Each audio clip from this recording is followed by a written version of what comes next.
Hola, muy buenas tardes. Acá nuevamente para hacer el de frente, la realidad desde otro punto de vista. Hoy, hoy la verdad, una pesadez de día con viento norte y con varios acontecimientos, ¿no? Pero quiero dejarle dos fechas o un año con dos momentos distintos que nos pueden generar cierta empatía uno y cierto conocimiento el otro. Un 30 de abril de 1977, las locas de la Plaza de Mayo empezaron a caminar con sus pañales puestos en la cabeza y así nacía lo que para nosotros es un emblema en cuanto a derechos humanos, en cuanto a sentirnos cobijados en la búsqueda de los 30.000 y mucho más que eso, de una identidad. Un 30 de abril de 1977 era la primera ronda, hace 47 años, si no me falla el cálculo, que empezaron a dar vueltas, a no quedar separadas alrededor de la plaza. Y en ese momento nacía el ícono, nacía el mito, nacía esto que para nosotros es emblemático y que permanentemente están siendo atacadas, avasalladas, vilipendiadas eh, por los negacionistas, por aquellos que siempre encuentran algo malo en las virtudes del otro. Así que esto nos tiene que dar fuerza, nos tiene que dar esperanza, fe en el futuro, porque esas madres, con todo el dolor encima, supieron ponerse sobre sus hombros y en su corazón todo un pueblo y llevarlo adelante caminando lentamente hacia un futuro distinto. Y lo otro es para recordarle que cuando decimos que vienen por todo y que son la misma matriz y que hubo tres matrices similares a lo largo de los últimos años. Un episodio que ocurrió en julio de 1977 en Tucumán y que se puede leer en un libro que se llama Los mendigos y el tirano de Pablo Calvo, donde se narra las peripecias de un grupo de indigentes, de un grupo que era la flor y nata de la calle en San Miguel de Tucumán, en el centro de San Miguel de Tucumán, y que una noche fueron deportados en camiones del ejército rumbo a Catamarca y fueron abandonados ahí en un páramo para que se muriesen. Contrario a eso, hubo un grupo que logró llegar a los hospitales en el Alto y volvieron, y volvieron. Y esto tiene que ver con la matriz de este gobierno dictatorial, democrático, democrático, dictatorial, y que la está haciendo sentir en Cava, donde a los indigentes, a los que no tienen hogar, a los que no tienen dónde dormir, los están llevando no se sabe dónde, pero esta vez en camionetas de lo que sería la municipalidad de la ciudad de Buenos Aires. Sí, la misma matriz, que la gente desaparezca, que quede escondida, que no se vea, que se muera lejos, no dentro de nuestra ciudad. Esta es la matriz que se persigue desde lo cultural, desde lo ideológico, desde lo económico, desde la persecución hacia todo aquel que piense, razone y haga algo distinto. Bueno, esto. Y hoy vamos a tener y vamos a dialogar bastante del tema político y de los temas que hoy por hoy son de actualidad con el doctor Carlos de Aparici, quien fuera el delegado en cuanto al tema limítrofe en San Salvador de Jujuy, en la provincia de Jujuy, y es un activo militante del movimiento nacional justicialista. En un momentito estamos con el doctor Carlos de Aparici.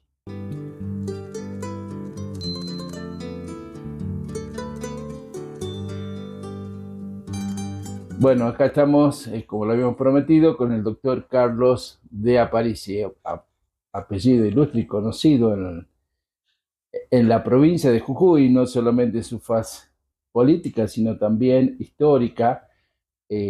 Bueno, su papá, gobernador de la provincia, y él tiene visos similares. La política lo carcome. Doctor, ¿cómo está? Buenas tardes. Hola Carlos, muchas gracias por la invitación.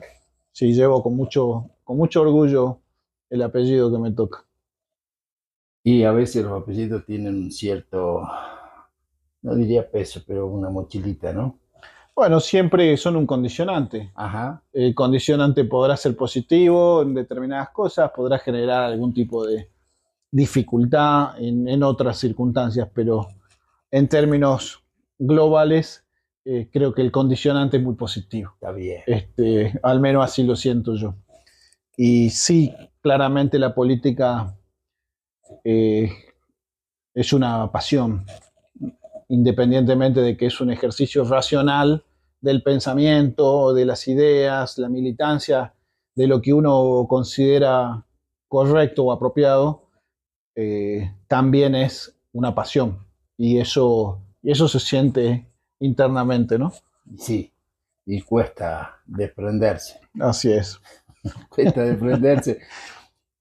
Carlito, abusando de la fase académica, podríamos decir, estamos viviendo momentos, horas difíciles en nuestro país y se habla mucho de la forma de gobierno, de los republicanos, de lo federal, cómo hay que presentar, cómo hay que analizar la cuestión de la forma de gobierno que tiene nuestro país. Bueno, claramente la propuesta de gobierno del gobierno nacional no es democrática ni republicana.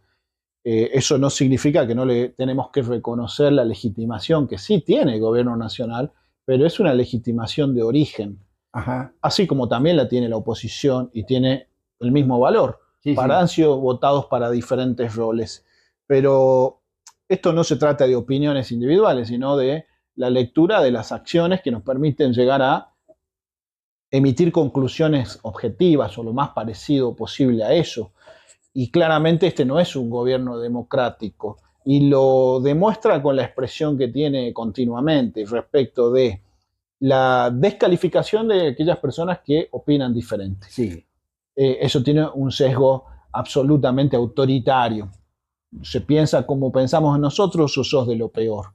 No hay un respeto por la diferencia en el pensamiento que pueda llegar a construir, a reformular hipótesis, a generar nuevos paradigmas, a pensar mejor en definitiva, Sí, sí. a la búsqueda de acercarnos más al objetivo que tiene un país, que es defender sus intereses. No, acá lo que existe de parte del presidente y de la manera, a mi modo de ver, más vulgar y chabacana muchas veces, de descalificar al adversario político. O ni siquiera eso, al que sencillamente manifiesta algo que a él no le gusta. Y en cuanto a las formas de gobierno, también vemos eso, y la expresión más palmaria es este decreto de necesidad y urgencia que por suerte rechazó el Senado de la Nación y que constituye una expresión antirrepublicana en todo su sentido, que es el presidente el que legisla y el que se pasa por encima a una inmensa cantidad de legislación que ha sido construida con muchísimos años de experiencias, de conocimientos, de tratamientos, y ese que es un cúmulo de legislación que seguramente hay que revisar, el presidente, sin las atribuciones constitucionales, las borra de un plumazo, o pretende hacerlo. Bueno, eso claramente no es democrático, no es republicano y no existe o no pretende tener, en este caso, división de poderes, pretende que todo sea exactamente lo mismo, ¿no? justificándose en esa legitimación. La gente nos apoya, Claro, pero claro. la gente no apoya o no puede apoyar fuera del marco de la ley. Fuera del marco de la ley y hasta fuera del marco de la racionalidad, no solo jurídica, sino de la racionalidad de principios que tenemos los argentinos y que tenemos que defender y que tienen que ver con la paz, con no involucrarnos en conflictos ajenos, con un modelo de nación de desarrollo individual, del respeto de las posibilidades de cada uno de desarrollarse. Bueno, no hay legitimación para ir en contra de eso, entiendo yo. Cuando el factotum que tiene, que es nuestro querido Juan Bautista Alberdi, en las bases habla del federalismo. ¿Cómo se tiene que interpretar lo federal? Bueno, yo no pretendo ser un exégeta de Juan Bautista Alberdi, claro que a todos nos influye. Estaba ya en el Bronce Sí, y bien dormido, y de pronto algunos lo descubrieron. sin duda es una base de nuestro desarrollo institucional, el pensamiento.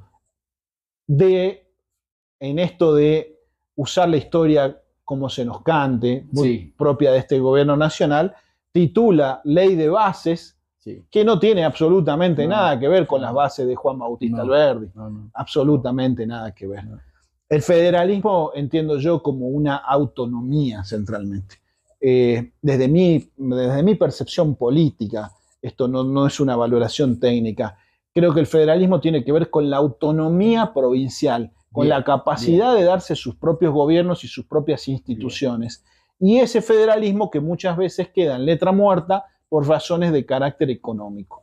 Y esa es una característica que tiene este país al menos de 1810 para acá, y que ha tenido muchas instancias y violentas instancias para resolver esa situación entre el puerto y el interior. Creo que todavía sigue siendo una materia de desarrollo y de discusión entre nosotros respecto a cómo encontrar soluciones. ¿Por qué? Porque no se trata de discutir simplemente las autonomías, sino se trata de revertir las situaciones de injusticia. Y Sí. que esa injusticia tiene que ver con el condicionante de la persona según el lugar donde le trate nacer y de los elementos que tiene a su alcance para poder desarrollar su expresión de vida. Seguro.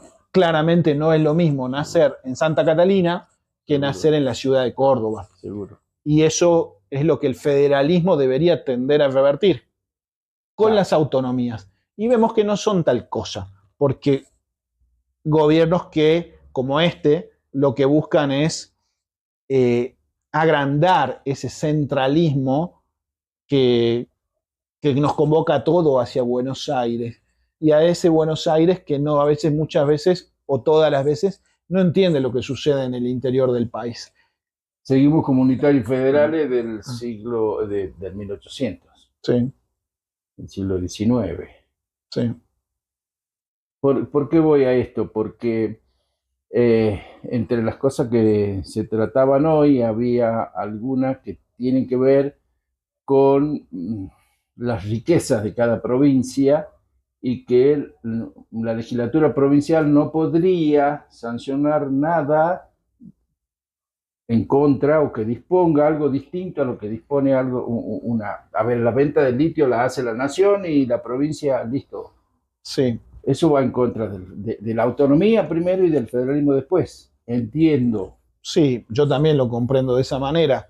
Y tratando de llevarlo a términos prácticos. Seguro. Nosotros tenemos los jujeños debajo de nuestro suelo mucha riqueza. Sí, sí. Esa riqueza, de tenerla, todos tenemos que preguntarnos si queremos aprovecharlas para una posibilidad de mayor bienestar de los jujeños y en particular de los pueblos que viven alrededor de la riqueza.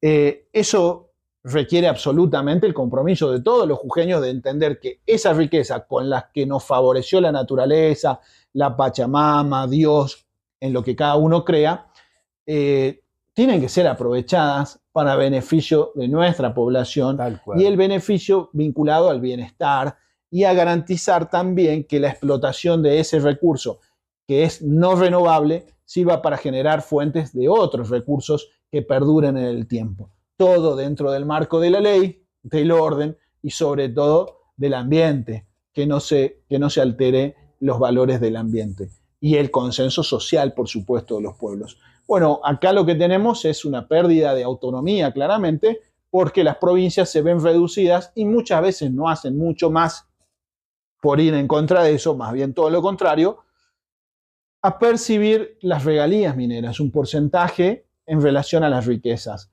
Y después tenemos capitales extranjeros que en el mejor de los casos hacen inversiones, generan algunas fuentes de trabajo, por lo general de mala calidad, algunas que no.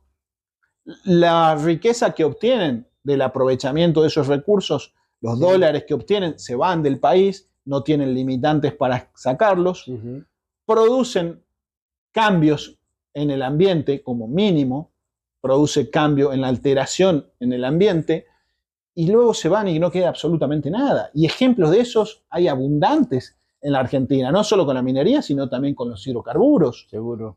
Y respecto de esos ejemplos, ¿vamos a repetir la historia? ¿Vamos a volver a un modelo extractivista? ¿Vamos a permitir que los extranjeros o los capitales extranjeros formalicen su modelo de negocio vinculado exclusivamente a la extracción de esa riqueza y a llevársela y que poco y nada quede respecto de la población local y sobre todo de las generaciones siguientes? ¿O vamos a buscar un modelo de armonía entre aquellos que son dueños de un capital que es necesario para la explotación del recurso, pero también con el resto de las fuerzas, y donde lo central tiene que ser el aprovechamiento del recurso para la población local? Si no es para dar bienestar, ¿de qué nos sirve la mejor de las empresas que extraigan el litio o cualquier otro mineral o cualquier otro recurso? ¿De qué nos sirve el balance extraordinario de la empresa extranjera? ¿De qué nos sirve que bata el récord de producción mundial y le entreguen el título de campeona mundial de extracción de litio o de lo que fuere, si no es para dar bienestar a la gente? Eso me parece que es un desaprovechamiento hasta de cuestiones de orden natural que deberían regir las acciones del hombre en la tierra, del ser humano. Los recursos para aprovecharlos en el bienestar de los seres humanos y no los recursos para enriquecer a empresas. No tiene que ser ese el sentido. Creo que tiene que haber una armonía.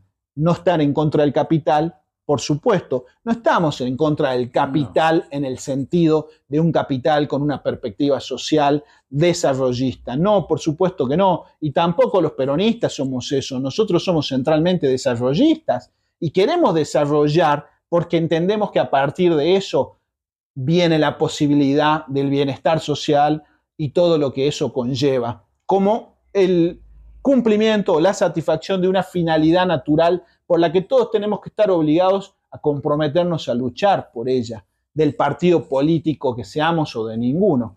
Bueno, no podemos consentir, al menos desde mi perspectiva, los modelos extractivistas puros, que no tienen una mirada con perspectiva social y que en definitiva no persiguen el bienestar, sino exclusivamente la renta de esa entidad que muchas veces no es nacional y ni siquiera la renta queda en el país. Esta teoría del goteo o del derrame ya hemos visto además que ha fracasado en todas partes del mundo y que no es tan virtuosa ni tan beneficiosa como se nos ha dicho.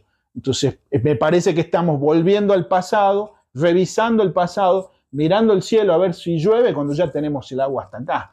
No podemos seguir viviendo en el pasado, tenemos que construir el futuro y en eso es donde la amplitud de criterios termina siendo más valiosa que la autoridad ejercida por una sola persona, ¿no?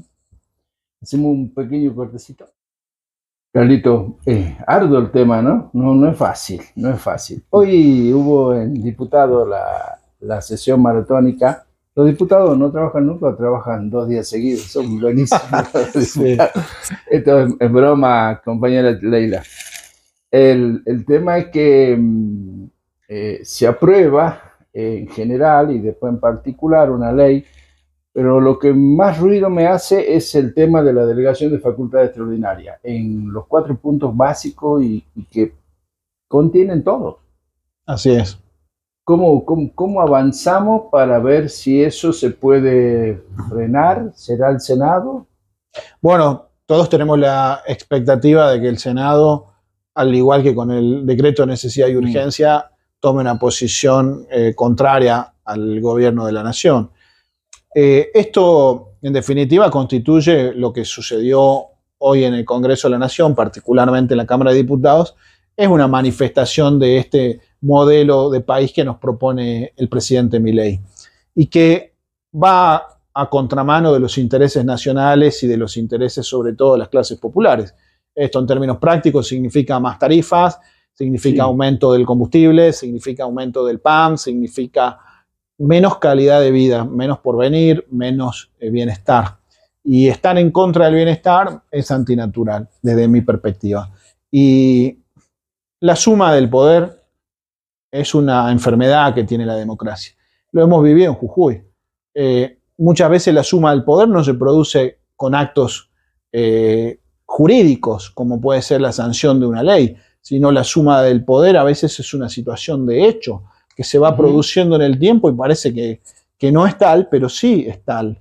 No, a veces no hay una suma del poder en un sentido formal, pero en un sentido real el ejercicio es ese. Y en Jujuy hemos visto a 2 personas detenidas, privadas de su libertad y torturadas por haber expresado opiniones a través de una red social. No encuentro un ejemplo mayor de vergüenza respecto de lo que nos ha sucedido institucionalmente en la provincia. Y eso también es consecuencia de una secuencia de actos que han pasado, entre otros, por la reforma de la Constitución de la provincia, que han agravado esta situación de crisis institucional. Y nuestras instituciones republicanas, la división de los poderes, es de alguna manera, en mi percepción o haciendo alguna metáfora, nuestro sistema inmunológico, lo que nos permite defendernos de aquellos agentes externos que nos puedan provocar situaciones de malestar. Y perder la calidad institucional significa que cualquier bicho nos entra y nos hace daño. Y allí tenemos que no tenemos posibilidades de controlar la ejecución del gasto público. O muy dificultosas posibilidades de controlarla. No tenemos un gobierno abierto, no sabemos cuánto debe el gobierno de la provincia en relación a las deudas que ha contraído, si son en dólares, a quién le tenemos que pagar y cuánto, ni de en qué se usó el capital que se supone vino con esa deuda. No tenemos posibilidades de discutir seriamente, debatir ideas en la Cámara de Diputados, en la legislatura, porque allí en general, y no con esto no quiero juzgar a nadie en particular, se cumplen órdenes, se cumplen instrucciones. Y la justicia, muchas veces, los actores de la justicia, no todos, y antes de resolver una cuestión llaman por teléfono a San Martín 450 o esperan la llamada antes de tocar un expediente caliente. O al Cortijo, a algún lugar. Sí, o a donde atiendan, en definitiva. Eso es pérdida de calidad institucional. Y pérdida de calidad institucional es inseguridad jurídica para todos. Todos vivimos, alguien dijo, en libertad condicional. Sí. Bueno, de alguna manera es así. Hemos visto el caso de la detención y la condena del doctor Nayar, un abogado que realizando su trabajo, un ministerio que le acuerda la ley del estatuto del ejercicio de la abogacía, representó o acompañó o asistió a los pueblos originarios, haciendo su trabajo y terminó preso y hoy está condenado. Y hemos visto órdenes de detención contra muchos de mis colegas. Tenía su título bloqueado, además, su matrícula. Privaciones de garantías que están en la Constitución Nacional y que también están en la Constitución de la provincia, a pesar del mamarracho de la reforma. Eso es cuando hay supresión de las garantías. Las garantías están escritas, pero no las gozás. Y eso tiene que ver con la suma del poder. Y hoy lo que ha hecho el Congreso de la Nación es entregarle esa división de poderes al presidente. Eso nunca puede ser sano. Así el presidente tenga la mejor de las intenciones, que no las tiene, en mi modo de ver, pero nunca puede ser una decisión dictadura sana. democrática. Claro, tal cual. Nos pasó que no era democrática, pero fue una dictadura. Coincidimos en que la forma de parar esto, como en otras décadas, va a ser la calle. Ujú. No vemos o no veo puntualmente alguien que pueda de alguna forma liderar, no quiero decir conducir, porque para nosotros conducir es otra cosa. Esto, la oposición y el salir a la calle, no lo veo ni en los partidos políticos. En la UCR, lo voy a decir dentro de un ratito, me da asco la UCR, conozco muchos de la UCR, tengo muchos amigos realmente de la UCR, que también están muy apesadumbrados con lo que pasa. El PJ, los sindicatos, no veo, como en otras épocas, que teníamos que elegir entre 5 o 6. Hoy no lo veo a eso. Ujú. ¿Cómo será la oposición para frenar esto? Porque al Senado hay que llevar a la gente. Claro. Bueno, yo creo que el límite es la gente. Lo que pasa es que tenemos que advertir que hay una situación social quizás inédita. La gente ha votado a unas sabiendas de lo que iba a suceder. Y lo ha hecho porque ha sancionado a la política en términos generales, porque la política no ha sabido resolver la agenda de la gente. Y la gente en ese sentido ha dicho, bueno, ya no creo más en esa política carente de compromiso ético. Y en esto no estoy diciendo que la política haya fracasado en términos individuales, ni los partidos políticos. La política en términos generales, la sociedad entendió que ya no atendía a sus propios problemas, los problemas de la sociedad, sino que atendía a los problemas de la política y las peleas internas y este tipo de cosas. Bueno, yo creo que los que creemos que la política es la única herramienta que tenemos los pueblos para expresarnos, para representarnos colectivamente y para incidir en la toma de decisiones, tenemos que recuperar nuestros propósitos. Tenemos que volver a encontrar fines o sentidos éticos para hacer política, dejar de lado el individualismo de verdad, dejar de lado aquellas prácticas que ya resultan incapaces de interpelar a la sociedad, volver a rituales que no, a expresar rituales que en definitiva nos movilizan a nosotros mismos, pero no nos permiten comunicarnos con la sociedad. Y allí todas las expresiones políticas tienen que recuperar ese origen, ese sentido, saber hacia dónde tienen que ir, modificar su metodología al siglo XXI y centralmente encontrar los caminos para vincularse con la sociedad nuevamente. Porque es la sociedad la que tiene que nutrir a las expresiones políticas. Seguro. Y no la política estar esperando a ver qué pasa con la sociedad, levantar la bandera de lo que considera. Tiene que haber una vinculación y una frecuencia de trato, una interacción que nutra a la política, a los partidos políticos como expresiones del sistema democrático. En eso creo que cada uno tiene que hacer el esfuerzo que le toca. Yo particularmente soy o me siento integrado a la expresión ideológica del movimiento nacional justicialista. Creo que este movimiento tiene una herramienta muy valiosa, que es el Partido Justicialista. El Partido Justicialista había perdido su rumbo, según mi parecer, y se había asociado en esa construcción de suma del poder político a la expresión de Cambiemos, o Jujuy Cambia, o Gerardo Morales, o como se llame. Eso ocasionó la intervención del Partido Justicialista. Esa es la causa que provocó la intervención, sobre todo el comportamiento que tuvo a la hora de reformar la constitución de la provincia, que no cumplió con su rol de oposición, sino que cumplió como un rol de permitir justamente esa cantidad de acumulación de Socios poder. menores. Un socio. Bueno, eso nos permite ahora, y con la responsabilidad del tiempo, empezar a recuperar esa herramienta. Lo que no quiere decir que tenga que ser la única. Y otros son los sindicatos y las organizaciones barriales y todas las expresiones de la sociedad recuperadas con un sentido ético para imponer los límites, en definitiva, a lo que viene.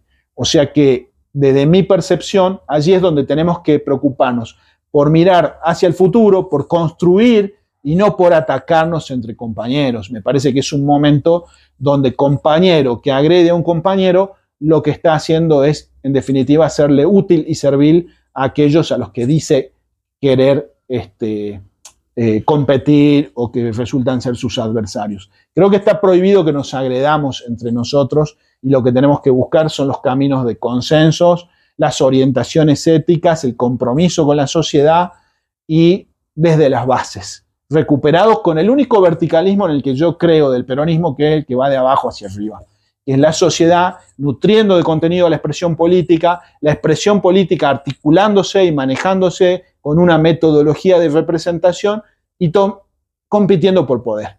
Un poder que ya sabe de antemano para qué lo quiere usar, que es para modificar y tomar decisiones, en definitiva, que tengan que ver con el bienestar de la sociedad. Creo que es el momento de replantearnos. La política, de alguna manera, tiene que reformularse. Bueno, creo que esta es una oportunidad histórica para eso, porque claramente la sociedad ha sancionado a las expresiones políticas tradicionales y el fracaso del gobierno nacional ya existe, ya es. Y sin embargo, la sociedad todavía no está diciendo que vuelva a la política. Y yo creo que eso no va a suceder. Lo que esperan el péndulo, luego del fracaso, yo entiendo que no va a pasar. Porque entiendo que no están entendiendo lo que ha sucedido y no están entendiendo lo que hay que cambiar. Y la primera consigna para poder cambiar algo es entender qué es lo que se necesita modificar. Es desde mi humilde lectura, lo que tenemos que hacer es construir nuevamente la credibilidad en la sociedad. Y para eso requiere que volvamos a nuestras bases, a nuestros orígenes y hacernos la pregunta de ¿para qué hacemos política? Si hacemos política por negocios, si hacemos política porque queremos una chapa, si hacemos política por intereses individuales, bueno, en ese caso no estaría ayudándonos a generar el resultado que queremos, que es que la sociedad pueda utilizar nuevamente la política para mejorar sus condiciones de vida, ¿no? El sábado estaba en una reunión de la Academia Peronista, que viene de la Escuela Nacional Peronista, y había varios sindicalistas y me empezaron a negar el café y a mirarme mal cuando les hablé de credibilidad, de salir a la calle con credibilidad. Es una palabra que le tienen miedo, cierto escozor. La última, Carlito, Instituto de Formación en el PJ, dentro de lo que es el Movimiento Nacional Justicialista. ¿Qué avisoran de esa herramienta? ¿Qué es lo que buscan? Bueno, nosotros entendemos que en esto de las expresiones políticas tienen que estar movilizadas, ojalá todas, ojalá los radicales.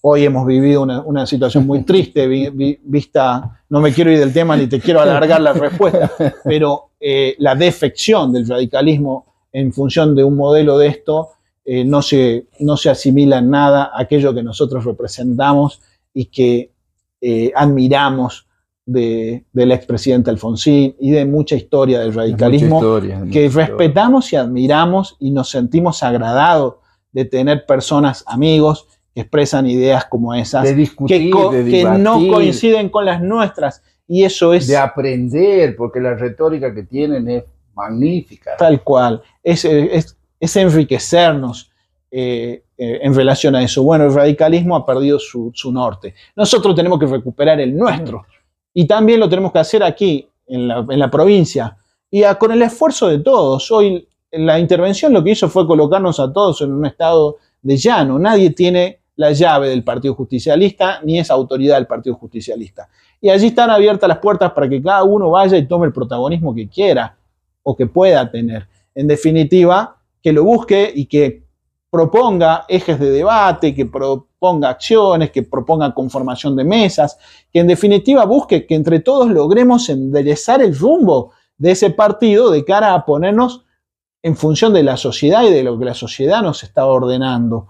Bueno, recuperar el rumbo requiere dar señales de eso, requiere compromisos, requiere un salto generacional muchas veces, y en eso la discusión sobre la política es absolutamente necesaria.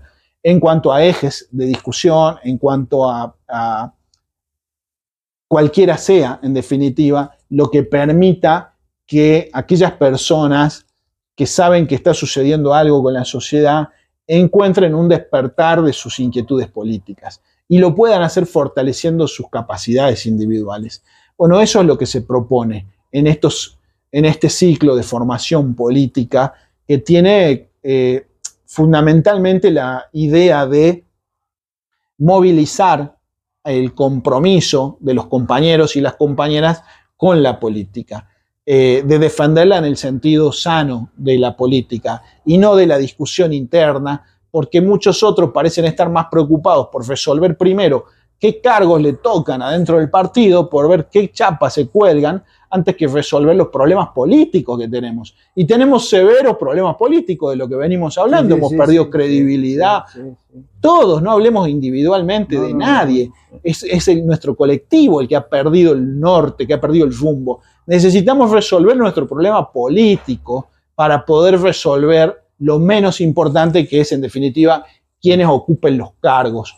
Pero estamos más preocupados por los cargos, por resolver quién administra esto, que cada vez pierde más clientela. Tenemos que recuperar la clientela, dicho entre comillas. Necesitamos recuperar la credibilidad, necesitamos recuperar nuestro rol protagónico, histórico, programático. Tenemos que pensar un modelo de provincia, lo tenemos que hacer entre todos. Nadie es dueño de la salida, nadie tiene las posibilidades de salvarnos, y nuestro pueblo es el que lo padece, y esa es nuestra responsabilidad si es que sentimos la política con pasión. Bueno, para eso tenemos que dejar de lado la discusión interna, tenemos que dejar de lado de pelearnos, de agredirnos entre nosotros y buscar la movilización de otros que nos puedan saltar a nosotros y que vengan entendiendo mejor las generaciones que nosotros. Bueno, eso es también necesario movilizarlo. Y las formaciones o estos procesos de discusión, en definitiva, sobre política, entendemos que hacen un pequeño aporte a eso, a generar inquietudes, compromisos de otros que puedan también asumir la responsabilidad de recuperar nuestro rumbo como partido, ¿no? Lo tenemos que hacer entre todos. No hay nadie que se salve solo en relación a esto. Por eso no hay que tampoco darse por vencido ni agotarse jamás en buscarlo a todos los compañeros que están afuera, que en realidad ninguno estamos adentro porque hay una intervención y eso nos deja a todos en la misma línea.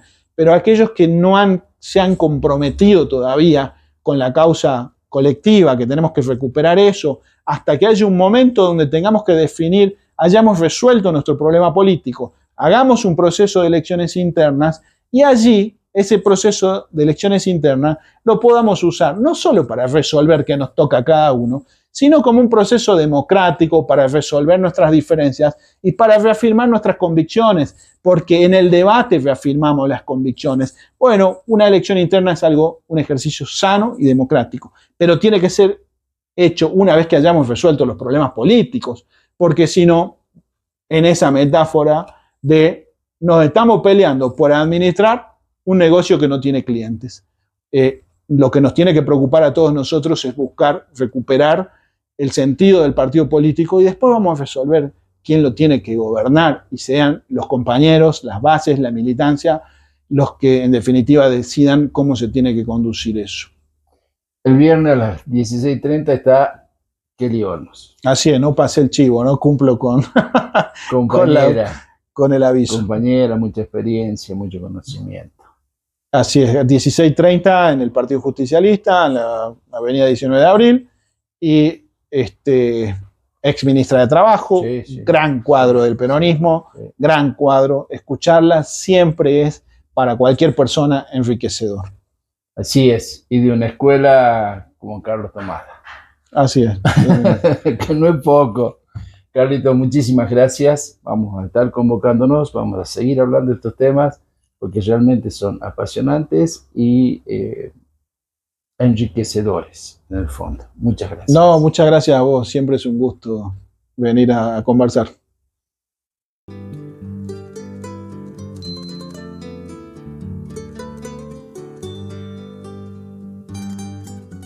Pasó por nuestro programa el doctor Carlos de Aparici, encendido, apasionado, de a rato incontenible en cuanto a la forma de expresión, ¿no? Tiene una forma muy, muy firme de contar y de decir lo que siente y lo que lo que piensa.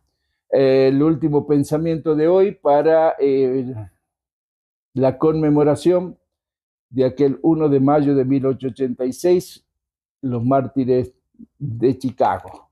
Es una conmemoración, no es un día de fiesta, no es para andar de comilona y de beberse todo, no, es una conmemoración, y más en los tiempos que corren. Más que nunca es para sentarse, dialogar, reflexionar, mirar hacia dónde vamos. Hay leyes que se están dictando y que van en contra del trabajador. Imaginémonos que en aquella época 5 fueron ejecutados, 2 cadena perpetua y 1 tuvo 15 años de trabajo forzoso. Casi nada. Hoy los muchachos no salen a la calle porque tienen miedo a la contravención de que es nada más que plata. Y se debatían las 8 horas de trabajo diario, el descanso semanal y todas esas cuestiones que nos han traído después los derechos, los beneficios y también las obligaciones laborales, de la mano de las leyes en nuestro querido país. Sea ese un día de recordación, porque también a la vez recordamos, y eso sí, para festejar, no sé si nuestro presidente hará algún acto, el Día de la Constitución Nacional Argentina. Así que mañana que sea un día de juntarnos y de poder dialogar, reflexionar y pensar cómo seguimos. Será hasta otro de frente.